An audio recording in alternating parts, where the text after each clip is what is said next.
viewers, welcome to Assistance channel. இன்றைய சில முக்கிய செய்திகளை பார்ப்போம். அதுக்கு முன்னாடி என்னோட சேனல் லைக் பண்ணுங்க, சப்ஸ்கிரைப் பண்ணுங்க, ஷேர் பண்ணுங்க, மீண்டும் பெல் பட்டனை பிரஸ் பண்ணுங்க. உள்துறை அமைச்சர் பணியாளர்கள் பல பொறுப்பற்ற ஓட்டுநர்களை கைது செய்துள்ளனர். அவர்களின் செயல்கள் மற்றவர்களின் உயிருக்கு அச்சுறுத்தலாக உள்ளன. தற்காலிக பிரதமர் அமைச்சர் மற்றும் பாதுகாப்பு மற்றும் உள்துறை அமைச்சர் ஷேக் ஃபஹத் யூசுப் சவுத் அல் சபா அவர்களின் அறிவித்தலின் பேரில் இந்த தடுப்பு காவல் மேற்கொள்ளப்பட்டதாக எம்ஓஐ அறிக்கை தெரிவித்துள்ளது. குற்றவாளிகள் சமூக ஊடகங்களில் வீடியோ கிளிப்பில் காணப்பட்டனர். அது கூறியது அமைச்சு படையினர் உடனடியாக செயற்பட்டு அவர்கள் கைது செய்து அவர்களது வாகனங்களை வெடித்து தள்ளியுள்ளனர். போக்குவரத்து சட்டங்களை அமுல்படுத்துவதிலும் பிறரின் உயிருக்கு ஆபத்தை விளைவிக்கும் நபர்களுக்கு தண்டனை வழங்குவதிலும் தயக்கம் காணப்படாது என அமைச்சரித்துள்ளது. குவைத்தில் உள்ள இந்திய தூதரகம் இந்திய சமூக உறுப்பினர்களுக்கிடையே விழிப்புணர்வை ஏற்படுத்தும் நோக்கில் குவைத்தின் தொழிலாளர் சட்டங்கள் குறித்த தகவல் அமர்வை ஏற்பாடு செய்தது. அமர்வில் பொது மனிதவள ஆணையம் மற்றும் வீட்டு தொழிலாளர் அலுவலகம் ஆகியவற்றின் குவைத் அதிகாரிகள் கலந்து கொண்டனர். தூதர் டாக்டர் ஆதர்ஸ் வைகா தனது வரவேற்புரையில் தேவைப்படும் இந்திய குடிமக்களுக்கு ஆதரவளிப்பது தூதரகத்தின் உறுதிப்பாட்டை வலியுறுத்தினர். எந்த ஒரு இந்திய பிரஜையிலும் சிக்கலில் இருந்தால் அவர்களுக்கு உதவ தூதரகம் உள்ளது. குறைகளை நிவர்த்தி செய்ய எங்களின் அவசர வாட்ஸ்அப் ஹெல்ப்லைன்களை எண்களை 24 மணி நேரமும் கிடைக்கும். குவைத் கூடுதலாக நாங்கள் திறந்த இல்ல அமர்வுகளை நடத்துகிறோம். இங்கு கவலைகளை எங்கள் அதிகாரிகள் நேரடியாக நிவர்த்தி செய்யலாம் என்று அவர் கூறினார். நவம்பர் 29 வெள்ளிக்கிழமை வஃப்ராவில் தூதரகம் ஒரு தூதரகம் நடத்துகிறது. குவைத்தில் உள்ள தனியார் மற்றும் வீட்டு தொழிலாளர் துறை பணியாளர்கள் தொடர்பான விதிகள் மற்றும் விதிமுறைகள் பற்றிய விரிவான கண்ணோட்டத்தை குவைத் அதிகாரிகள் வழங்கினர். இதில் தனியார் துறை மற்றும் வீட்டு பணியாளர்கள் ஆகிய இரு வெளிநாட்டு தொழிலாளர்களின் பல்வேறு உரிமைகளையும் அடங்கும்.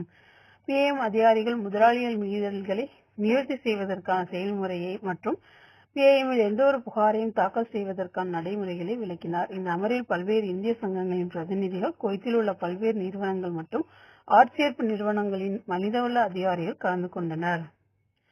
ஒரு ஊடாடும் கேள்வி பதில் அமர்வு நடைபெற்றது. இதில் சமூக உறுப்பினர்கள் அவர்கள் பிரிவு 18 மற்றும் பிரிவு 20 வகைகளை எதிர்கொள்ளும் பல்வேறு பிரச்சனைகளை பிஎம் அதிகாரிகளுடன் விவாதித்தனர். தூதரத்தின் தொழிலாளர் பிரிவு இந்திய பிரஜைகள் எவ்வாறு பணியிட பிரச்சனைகளுக்கு தூதரத்தின் சேவைகள் மூலம் உதவி பெறலாம் என்பது குறித்த விளக்க காட்சியை வழங்கியது. அவற்றில் பல இந்திய தூதரக இணையதளத்தில் கிடைக்கின்றன. பிஎம் அதிகாரிகள் ஆதரவுடன் இந்த தூதரத்தால் ஏற்பாடு செய்யப்பட்ட முதல் அமர்வு சமூக அங்கங்களுக்கு மதிப்புமிக்க நுண்ணறிவுகளுக்கு உதவி, தொழிலாளர் தொடர்பான சவால்களை எவ்வாறு கையாள்வது, உள்ளூர் சட்டங்களை கைப்பிடிப்பது மற்றும் குவைத்தின் சட்ட கட்டமைப்பிற்குள் தங்களை உரிமைகளை பாதுகாப்பது எப்படி என்பதையும் பாதுகாப்பாளர்கள் நன்கு புரிந்து கொள்ள இது உதவியது. போக்குவரத்து விதிமீறல்களை கண்காணிக்க உள்துறை அமைச்சகம் ஏஐ கேமராக்களை செயல்படுத்த தொடங்கியது. உள்துறை அமைச்சகத்தின் கூற்றுப்படி செயற்கை நுண்ணறிவை பயன்படுத்திய தானியங்கி கண்காணிப்பு கேமராக்கள் ஏற்கனவே நடைமுறையில் உள்ளன மற்றும் சாலை விதிமீறல்களை பதிவு செய்ய தொடங்கியுள்ளன. வாகனம் ஓட்டும் போது மொபைல் போன்களை பயன்படுத்துவதை கடைபிடிக்காதது மற்றும் போக்குவரத்தை தடுக்கும் விதிமீறல்களை கண்காணிக்க ஏஐ கேமராக்கள் பயன்படுத்தப்படும். போக்குவரத்து விதிகள் மற்றும் விதிமுறைகளை முழுமையாக கடைபிடிக்கவும், சாலை அடையாளங்கள் மற்றும் அடையாளங்களை கடைபிடிக்கவும், சாலையில் மற்றவர்களின் உரிமைகளை மீறுவதை தவிர்க்கவும் அமைச்சகம் அனைத்து சாரதிகளுக்கும் அழைப்பு விடுத்துள்ளது. முன்னதாக குவைத் அமைச்சரவை புதிய போக்குவரத்து சட்டத்தில் ஒப்புதல் அளித்துள்ளது. இது பல்வேறு போக்குவரத்து விதிமுறைகளுக்கான அபராதங்களை அதிகரித்தது. சிறை தண்டனைகள் உட்பட கடுமையான தண்டனைகளை விதிக்கும் புதிய போக்குவரத்து சட்டத்துக்கு புதன்கிழமை அமைச்சரவை ஒப்புதல் அளித்துள்ளது. புதிய சட்டம் அங்கீகரிக்கப்பட்டு அரசாணையில் வெளியிட அமீருக்கு அனுப்பப்பட்டது.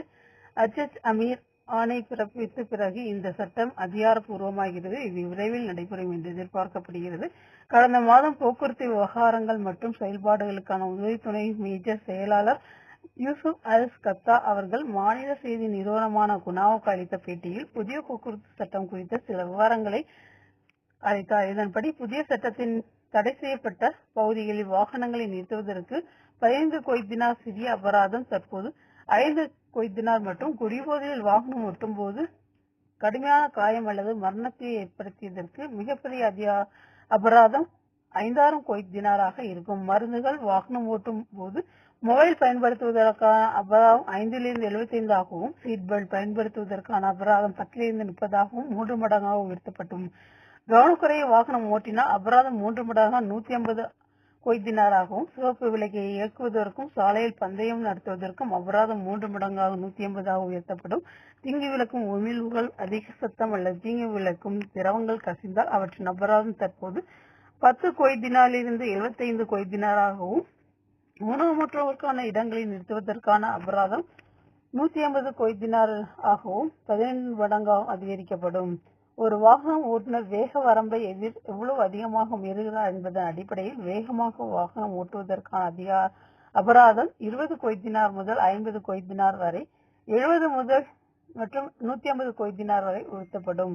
குடிபோதை அல்லது போதைப்பொருள் பாவனையில் வாகனம் ஓட்டினால் அபராதம் மற்றும் கணிசமாக அதிகரிக்கப்பட்டுள்ளது. குடிபோதை அல்லது போதையில் வாகனம் ஓட்டுபவர்களுக்கு 1000 கொய்தினார் முதல் 3000 கொய்தினார் வரை அபராதம் மற்றும் 1 வருடம் முதல் 2 ஆண்டுகள் சிறை தண்டனை விதிக்கப்படும். அவர்கள் பொது அல்லது தனியார் சொத்துக்களை சேதப்படுத்தினால் 2000 கொய்தினார் முதல் 3000 கொய்தினார் வரை மற்றும் 1 முதல் 3 ஆண்டுகள் வரை சிறை தண்டனை விதிக்கப்படும்.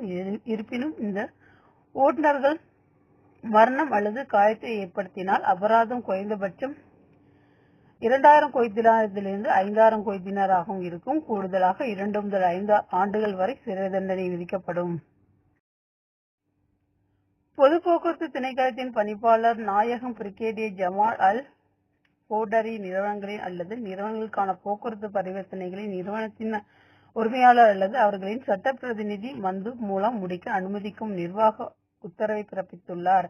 பரிவர்த்தனைகளை கையாள குறிப்பிட்ட தனிநபர் குவைத் வர்த்தகம் மற்றும் தொழில்துறையின் கோரிக்கைகள் மற்றும் சேவைகளை நிறைவு செய்வதற்காக நிறுவனங்கள் அல்லது நிறுவனங்களுக்கான பரிவர்த்தனைகளை சான்றளிக்கவோ அல்லது அங்கீகரிக்கவோ இனி தேவையில்லை என்று நிர்வாக உத்தரவு விளக்குகிறது. இந்த நடைமுறைகளுக்கு முரணான சுற்றறிக்கைகள் ரத்து செய்யப்படும். குவைத் அமைச்சரவை புதன்கிழமை அதன் வாராந்திர கூட்டத்தில் போக்குவரத்து விதிமீறல்கள் மற்றும் அபராதம் தொடர்பான சட்டத்தை 67/1976 திருத்துவதற்கு ஒப்புக்கொண்டது. தற்காலிக பிரதமர், பாதுகாப்பு அமைச்சர் மற்றும் உள்துறை ஷேக் ஃபஹத் யூசுப் அல் சபா அவர்கள் தலைமையில் நடைபெற்ற கூட்டத்தில் சிவப்பு விளக்குகளை கடப்பது, கவனக்குறைவாக வாகனம் ஓட்டுவது, சட்டவிரோத பந்தயம் உள்ளிட்ட போக்குவரத்து விதிமுறைகளை மீறுபவர்களுக்கு அபராதம் அதிகரிக்கப்படும் திருத்தங்களுக்கு ஒப்புதல் அளிக்கப்பட்டுள்ளது.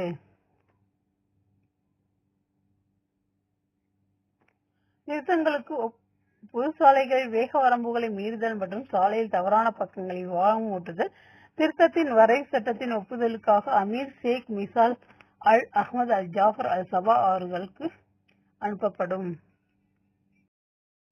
குவைத்தின் இன்றைய சில முக்கிய செய்திகளை பார்த்து உங்கள் அனைவரின் நல்லாதருடன் எனது இனிய பயணத்தை தொடர் அடுத்த தகவலை சந்திப்போம் என கூறி விடைபெறுவது உங்கள் ரசூல் அன்சார். நன்றி, வணக்கம்.